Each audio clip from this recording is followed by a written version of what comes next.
I'm going to continue the series of the great rabbis of yesteryear. Now we're on Bet Kislev, the second day of Kislev, and it marks the Hilula of a really great Greece rabbi in of himself, Rabbi Avraham ben Nachman HaCohen Messaloniki, Zecher Tzadik Libracha. He was actually born in the English year 1780, Hey Taf Kuf Mem, as they say in Hebrew, and passed away on the 10th of November in English year 1885. I believe, according to this, he would have been about 105 years of age at the time of passing. He was one of the great rabbis from Thessaloniki and was the author of many great Torah works. So let's explore some of the highlights of the great Chacham's life. So I'm not too sure exactly details with regards to his parents and specifically his rabbis in of itself. We do know that he happened to be that one of his rabbis was a Talmid of the famous Rabbi Chaim Pelagi. I remember especially Rabbi Pelagi was one of the great Turkish rabbis in Jewish history. Turkey and Greece had very, very strong correspondence, especially within regards to Torah studies, Torah communication in of itself, books, and they were of close proximity. So there was definitely a strong connection between those two countries in of itself. Now, it reported over by around the age of the year of 1840, he would have been about 60 years of age at that stage in time.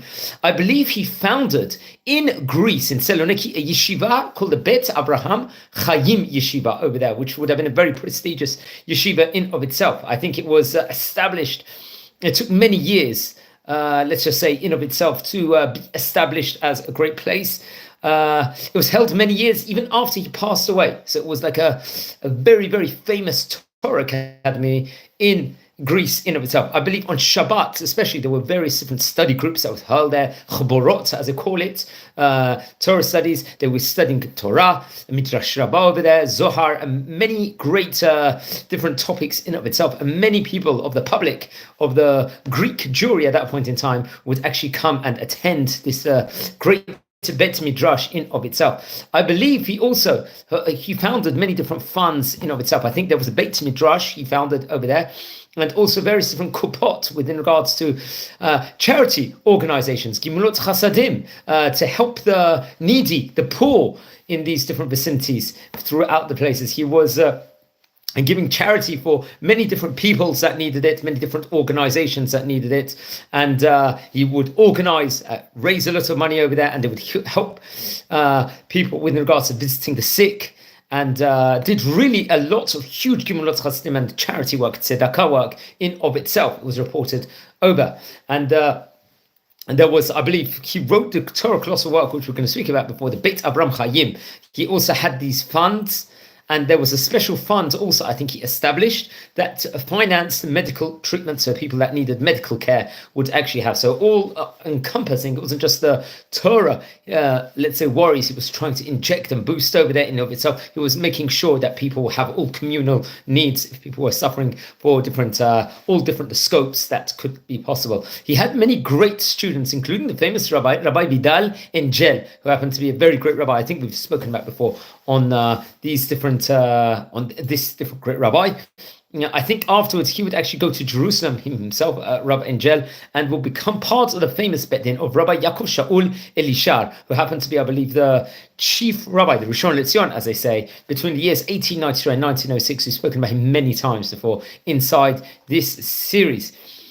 There were some sad ships in his life. I believe his daughter Sarah passed away during his life, I believe in the year Tav Reish Bet. Now, according to here, he would have lived, if he was born in the English year 1780, I can see according to the Wikipedia page, he passed away in 1885, so it would have been 105 years of age. So lived a relatively much longer life than many other people at that stage in time, I believe.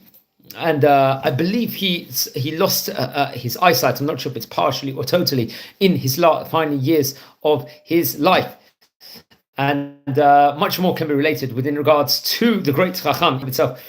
I think there was various different obituaries, let's just say, printed in a specific book called Shem Mi Shemon, I think, which was written by Rabbi Shimon Menashe, a really, really great rabbi, and which was testifying about the greatness within regards to this rabbi. It was in Shem Mi Shimon itself, and they actually there was like biographies and and there was a book, Avraham et Yado, from, I think, Rabbi Avraham Pelagi in himself. Various different hespedim, different eulogies were put on him, and it's much more can be. Let's explore some of the great books that he left us. Rabbi Avraham Cohen, he wrote, I believe, 8 books, great Torah books in themselves. Many of them dealt with different areas and realms of Jewish law in of itself. Many of the books were named after, let's just say, the parshat of the visiting of the angels to the house of Avraham, which we learn about very much in, I believe, in Parashat Vayera in Sefer Bereshit, chapter Yudchet, the 18th chapter over there. And I think many of these books were printed within a scope of 40 years, if I'm not mistaken, which have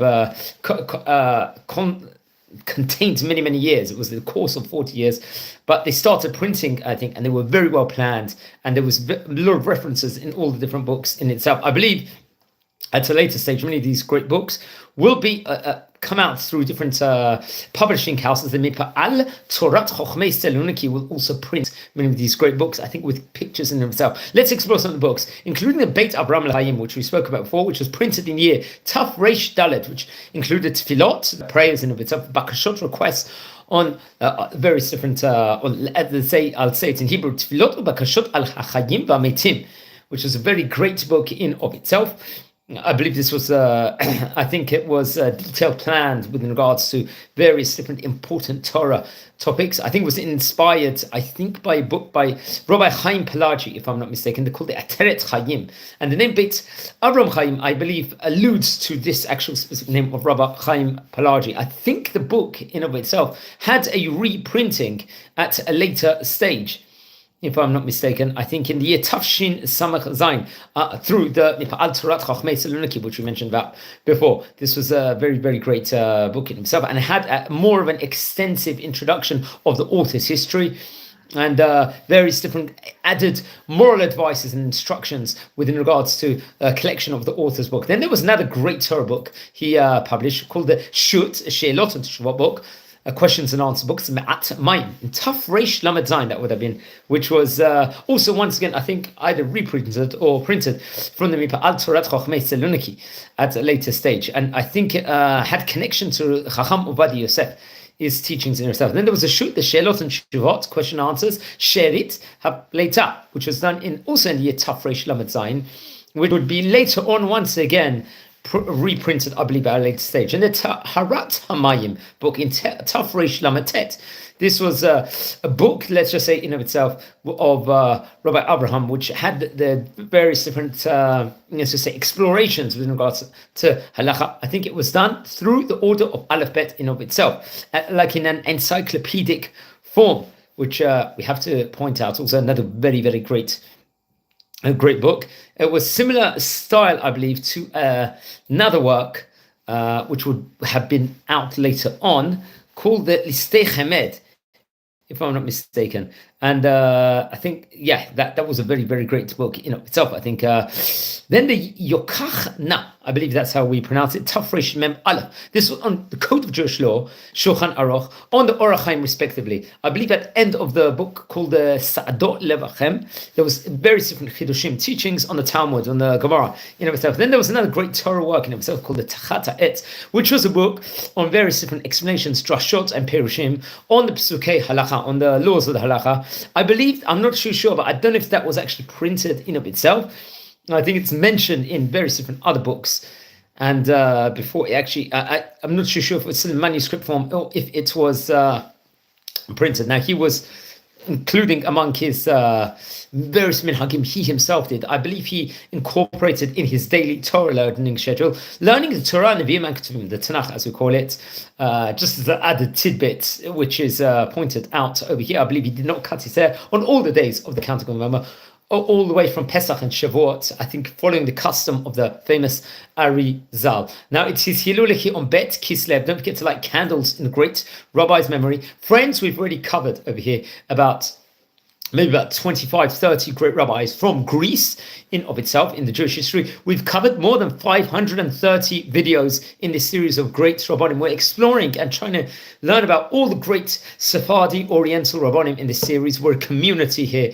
We're learning about them. And please subscribe to the channel, like the video, share the videos. If you happen to be related to or a descendant of any of these great rabbis, please send me an email. Let me know more information about these great Chachamim. please to educate other people with regards to Rabbanim, the great heritage we come about. It's very, very important. The next generation, generations come, will learn about these great Chachamim. So wishing all a good day, brachot from Israel, and take care.